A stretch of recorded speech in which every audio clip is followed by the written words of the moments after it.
नमस्कार, थर्ड आई में आपका स्वागत है। आज मैं अपने सारे दर्शकों को और उन सारे लोगों को जो पिछले अभी 1 वर्ष नहीं हुआ है, 7 अप्रैल को हम लोग अपना पहला जन्मदिन मनाएंगे।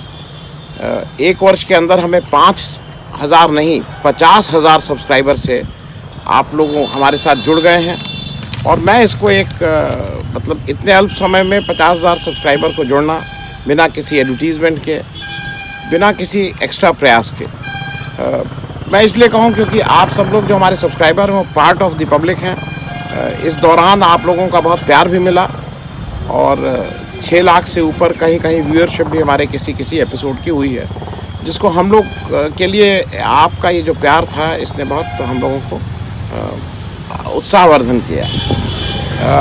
आज जो बात हो रही है वो 2-3 चीज़ों पे है। पहला तो ये है कि एक अभी बुक 2 तारीख को Rafale the scam that rock the nation नाम की एक किताब तमिल भाषा में छपी थी मद्रास में, और इसको छापने वाले जो पब्लिशर थे उनका नाम था भारती पुत्ताकालयम पब्लिशर थे। इसके जो लेखक थे वो जो ऑथर इसके थे वो एस विजयन और पीके राजन थे, दोनों एक्टिविस्ट हैं और इन लोगों ने इस किताब को छापा। इसमें डिटेल दिया कि रफाल के स्कैम में क्या क्या था, डॉक्यूमेंट्स दिए। लेकिन जैसा होता है कि कुछ लोगों ने जो अति उत्साह में एक फ्लाइंग स्क्वाड जो इलेक्शन कमीशन का था वहाँ का, जिसको लीड कर रहे थे उस फ्लाइंग स्क्वाड को S Ganesh, assistant executive engineer शायद, और वहाँ के एसपी साहब और 2 कांस्टेबल, इन लोगों ने आके पब्लिशर के यहाँ छापा मारा और ये कहा कि ये किताब इलेक्शन कमीशन ने बैन कर दी और इस बैन करके उन्होंने इसकी सारी प्रतियां जब्त कर ली। उसके बाद इसमें बहुत हो हंगामा हुआ, इसमें सारा सोशल मीडिया, सारे लोग एक तरह से जग गए और कुछ ही घंटों में इलेक्शन कमीशन को अपनी तरफ से विज्ञप्ति जारी करनी पड़ी कि हमने इसको कहीं से बैन नहीं किया है। लेकिन जो इस वजह से जो काम होना था वो तो हो गया, किताब को अच्छी पब्लिसिटी मिल गई और ये 10 रुपए की बहुत सस्ती सी किताब है, एक बुकलेट फॉर्मेट में है, उसकी 5,000 से ज़्यादा प्रतियां बिक गई। इसके बाद इलेक्शन कमीशन ने अभी आज या कल एक और एक्शन लिया है। मतलब जो तमिलनाडु के चीफ इलेक्शन ऑफिसर हैं, जो CEO बोले जाते हैं, उन्होंने इसको संज्ञान में लेते हुए कहा है कि इलेक्शन कमीशन की तरफ से इस तरह का कुछ नहीं था। ये अति उत्साह में ये जो भी फ्लाइंग स्क्वाड के अफसर साहब लोग थे, इंजीनियर साहब, उन्होंने ये काम किया था, उनको इलेक्शन ड्यूटी के और इस तरह के कामों से हटा दिया गया है और उनको एक कारण बताओ नोटिस भी जारी किया गया है। लेकिन किताब की अच्छी पब्लिसिटी हो गई है। अब चूँकि वो केवल तमिल भाषा में है, इसलिए बाकी उसके जो पढ़ने वाले हों केवल तमिल में होंगे। और इस किताब का शाम को उस दिन विमोचन, जिस दिन ये फिर हुई पब्लिश, हिंदू के एन राम, जिन्होंने इस राफेल घोटाले पे बहुत से चीज़ें लिखी हैं और उनसे जब सुप्रीम कोर्ट में इस तरह का भी कहा गया कि भाई ये चोरी के डॉक्यूमेंट्स हैं, उसको भी उन्होंने डिफेंड किया और उन्होंने कहा कि मैं अपने सोर्स को नहीं बताऊंगा। खैर, इसी की तरह एक दूसरा बात, मतलब ये तो एक पक्ष का हो गया, दूसरे पक्ष में जो भी बीजेपी का जो इवेंट वाला जो सेल है, उससे ऐसा लगता है, हालांकि वो डायरेक्टर लोग अलग हैं, उन लोगों, मतलब एक बीजेपी के समर्थन में एक तरह से आप कह सकते हैं, एक पिक्चर रिलीज़ होनी थी आज 5 अप्रैल को, PM नरेंद्र मोदी, वो एक बायोपिक थी। अब PM नरेंद्र मोदी की पिक्चर रिलीज़ हो रही है, उस पर रोक लगाने के लिए कांग्रेस की तरफ से कुछ लोग मध्य प्रदेश हाई कोर्ट में गए और कुछ लोग महाराष्ट्र के मतलब बॉम्बे हाई कोर्ट जिसको बोला जाता है, वहाँ गए। वहाँ दोनों हाई कोर्ट ने इस पे रोक लगाने से मना कर दिया। अब चूंकि वो फ्राइडे को ही रिलीज़, ऑल इंडिया रिलीज़ होती है किसी पिक्चर की, तो वहाँ पे इन्होंने रोक लगाने से मना कर दिया। 5 अप्रैल को इन लोग आज सुप्रीम कोर्ट में गए हैं और सुप्रीम कोर्ट में जो एक अमन पवार हैं, स्पोक्स पर्सन हैं कांग्रेस के, उन्होंने पिटीशन डाली कि ये मॉडल कोड ऑफ कंडक्ट का उल्लंघन है क्योंकि इससे वोटर प्रभावित हो रहा है। सुप्रीम कोर्ट ने आज 5 तारीख को पिक्चर के रिलीज़ पे बैन लगाया है। बैन मतलब उसको अभी क्लियरेंस नहीं दी है, बैन शायद उचित शब्द नहीं है, और 8 तारीख को मतलब सोमवार के दिन इस पे सुनवाई करेंगे। अब सुनवाई करके वो क्या निर्णय करते हैं ये उसके बाद देखा जाएगा। मैं आपकी जानकारी के लिए बता दूं, इस पिक्चर के जो प्रोड्यूसर हैं वो संदीप सिंह साहब हैं, इसके डायरेक्टर ओमंग कुमार साहब हैं, और इसके जो मेन जिन्होंने भूमिका निभाई है नरेंद्र मोदी साहब की, वो विवेक ओबरॉय साहब हैं। ये सारे लोग जो हैं ये बीजेपी के कहीं ना कहीं से ऑफिस बेरर भी रहे हैं। सारे लोग नहीं, इसमें से जो मुख्य लोग हैं जिन लोगों ने पिक्चर बनाई है, और इनको इस तरह से पोजीशन किया जा रहा था कि शायद ये इलेक्शन में एक बहुत प्रभावी नुस्खा आएगा। मेरी समझ में ये तो जिसको जब देखिए, अगर उन्होंने पिक्चर बनाई है तो पिक्चर तो उसी समय रिलीज़ होनी चाहिए जब वो मैक्सिमम चल सके। तो मुझे नहीं लगता है कि इसमें कहीं कोई गलती है कि अगर इलेक्शन के समय मैंने इलेक्शन को ध्यान में रखते हुए पिक्चर बनाई है कि मेरा ऑडियंस उस समय उस तरह का ज़्यादा होगा, तो फिर उसमें क्यों इस तरह की मनाही हो रही है। सुप्रीम कोर्ट मेरी जहाँ तक मैं इन चीज़ों को समझता हूँ, 8 अप्रैल को जो ये रोक लगी है वो हट जाएगी और पिक्चर रिलीज़ हो जाएगी। यहाँ पे एक सोचने वाली बात ये भी है कि कुछ लोगों को था कि अभी हाल के दिनों में 2-3 पिक्चरें आई जिससे था कि वोटर का जनमानस बदल जाएगा। उसमें एक एक्सीडेंटल प्राइम मिनिस्टर थी संजय बारू जी की किताब पे, जिसमें एक मनमोहन सिंह को एक वीक चरित्र टाइप दिखाया गया और सोनिया गांधी और राहुल गांधी को दिखाया गया कि इन लोग बिल्कुल ख़राब व्यक्ति हैं, लेकिन उसका कोई इम्पैक्ट तो नहीं दिख रहा है। उसी तरह से एक उड़ी पिक्चर आई जिसमें जो अजीत डोभाल साहब और प्राइम मिनिस्टर मोदी साहब को बहुत ही अच्छे ढंग से कि भाई इन्होंने देश के लिए क्या कह रहा है, राष्ट्रवादी हैं, वो किया गया।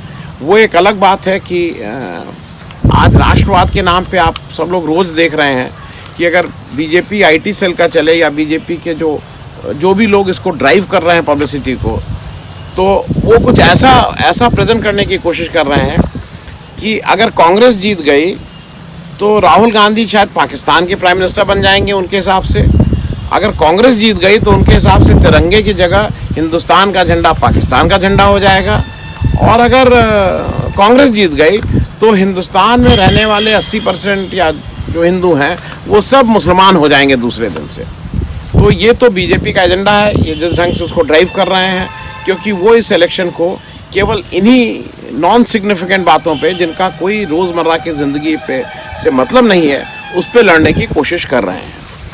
लेकिन जितना हम लोग गांव में जा रहे हैं या जितना हम लोग दूर दराज के इलाकों में जा रहे हैं, वहाँ पे आदमी अपने पेट की ये जो भूख है उसकी बात कर रहा है, नौजवान अपने रोज़गार की बात कर रहे हैं। ये पुलवामा और ये मोदी सेना और घर में घुस के मारेंगे, इन सब का कोई असर नहीं है जहाँ तक हम लोग देख पा रहे हैं। जहाँ तक पिक्चर की बात, मैं एक चीज़ बात और करके कंप्लीट कर लूँ। देखिए, एक ध्यान रखिएगा, इस सदी के जो महानायक बोले जाते हैं, सुपरस्टार हैं, अमिताभ बच्चन भी आए थे पॉलिटिक्स में, एमपी बने थे, लेकिन क्या उन्होंने हिंदुस्तान की पॉलिटिक्स में अगर 0.5% भी 1% भी कुछ चेंज कर पाए थे? उनको छोड़ के जाना पड़ गया था। ये मुश्किल गेम होता है, देश सेवा इतनी आसान चीज़ नहीं है।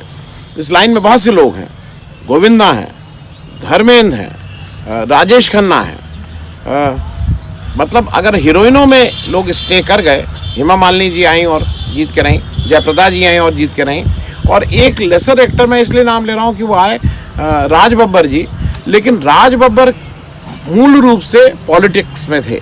वो आगरा जो छात्र संघ था वहाँ के ये अध्यक्ष रहे थे, मूलतः पॉलिटिशियन, रोजी रोटी के लिए एक्टर, और फिर अब पॉलिटिशियन के रोल में पिछले करीब 20-25 वर्षों से फुल टाइम पॉलिटिशियन जैसे दिख रहे हैं। तो मुझे नहीं लगता है कि कोई पिक्चर या वो इसमें कोई बहुत ही बेसिक चेंज लोगों के वोटिंग पैटर्न पे कर देगी। चलते चलते 2 बातें आप लोगों को के साथ शेयर कर लूँ। वो इसलिए कि वो इम्पोर्टेंट है, और वो इसलिए कि जो भी इवेंट मैनेज करता है मोदी जी का, क्योंकि सारा पिछले 5 सालों में हम लोग केवल इवेंट देखते आए हैं। जो अर्धकुंभ, जिसको महाकुंभ होके कहा गया कि भाई ये महाकुंभ है, उसमें 24 फरवरी को मोदी जी गए, उन्होंने 5 जो झाड़ू लगाने वाले और जो सफाई कर्मी थे उनका पैर धोया। और वो पैर धो के उन्होंने पूरी जगह उसकी पब्लिसिटी हुई, उसका वीडियो चला, उसको सारे चैनल ने रन किया और मोदी जी ने कहा कि ये लोग कर्मयोगी हैं और ये कर्मयोगी जैसे ही देश बनता है, और स्वच्छता की बहुत ज़्यादा उन्होंने बातें की। कल या परसों में एक रफ कट प्रोडक्शन नाम की एक कंपनी है, मतलब उसने एक वीडियो बनाया है, इन सबका इंटरव्यू किया है जो सफाई कर्मी जिनका पैर मोदी जी ने धोया था। और वो दोनों महिलाएं और वो जो बाकी पुरुष हैं वो कह रहे हैं कि पिछले 4 महीने से हमारा वेतन नहीं मिला है। कुंभ जिसमें मालूम नहीं कितने हज़ार करोड़ रुपए खर्च किए गए हैं और जिसमें मालूम नहीं क्या क्या कहा गया है, उसमें इन सफाई कर्मचारियों का वेतन पिछले 4 महीने से नहीं मिला है। एक चीज़ और, जैसे आज की तारीख में आप कहीं चले जाइए तो जो लोकल सांसद है वो अपने नाम पे वोट नहीं मांग रहा है। हर जगह सांसद है वो कह रहा है मोदी जी के हाथों को मजबूत कीजिए, मोदी जी के हाथों को मजबूत कीजिए। लोकल सांसद का चेहरा वो लाने ही नहीं दे रहा है। अब चूंकि मजबूरी है कि उसका अब इस बार बैलेट में उसकी फ़ोटो लगेगी, नहीं तो अगर उसका बस चले भाजपा के जो भी प्रत्याशी हैं तो वो अपनी जगह मोदी जी की ही फ़ोटो लगा के इस इलेक्शन को जीतने की कोशिश करेंगे। लेकिन आपको सुन के ताज्जुब होगा कि एक ऐसी भी पार्टी है जो मोदी जी के साथ गठबंधन है। तमिलनाडु में 5, 6, 7 पार्टियों से इन्होंने गठबंधन किया है। AIADMK, BJP, PMK, DMDK और AINRC, all India NR Congress जो है, इसने इनके नेता जो के नारायण स्वामी हैं, जो लोकसभा के कैंडिडेट हैं, इन्होंने जब अपने पोस्टर लगाए हैं और ख़ास करके उन इलाकों में जहाँ पे मुस्लिम बाहुल्य है, शायद हिंदुस्तान की अकेली कॉन्स्टिट्यूंसी होगी जहाँ पे मोदी जी, मतलब बीजेपी के साथ गठबंधन में मोदी जी के फेस को इन्होंने वहाँ से हटा दिया है, क्योंकि इनको ये लग रहा है कि मोदी जी का चेहरे से वोट नहीं मिलेगा। शायद मेरे ख्याल में ये भी एक रिकॉर्ड है। बाकी जगह सब लोग मोदी जी के चेहरे पे वोट ले रहे हैं, लेकिन एक व्यक्ति ऐसा भी है, मतलब एक कंस्टिट्यूंसी ऐसी भी है, एक पार्टी ऐसी भी है, गठबंधन के बाद होने में भी मोदी जी के चेहरे से उसको डर लग रहा है कि उससे उनके वोट कटेंगे। बाकी आप लोगों को फिर से हमारे चैनल को सब्सक्राइब करने के लिए बहुत बहुत धन्यवाद। Thank you. अगर आपको हमारा कार्यक्रम अच्छा लगा तो कृपया सब्सक्राइब करें और साथ में वो छोटी घंटी भी दबा दें, जिससे आपको जब भी कोई नया वीडियो, नया एपिसोड अपलोड हो तो आपको उसकी सूचना मिले।